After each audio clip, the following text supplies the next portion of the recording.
High বন্ধুরা, এখন বানাচ্ছি কুমড়ো ফুলের বড়া কাঠের উনুনে।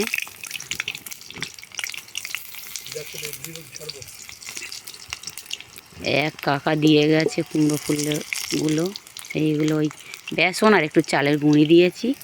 আর এবারে সব রকম মশলা অল্প অল্প আছে, সেই দিয়ে একটা ব্যাটার বানিয়ে নিয়েছি।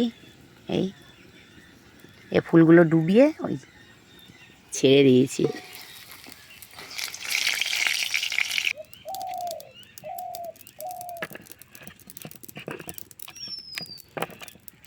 দেখেই মনে হবে যে বেগুনি বানাচ্ছি, না দেখালে মনেই হবে না যে এটা কুমড়ো ফুল।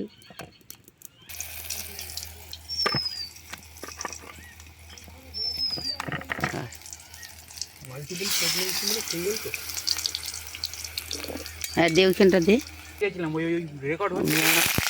বড়া ভাজা রেডি।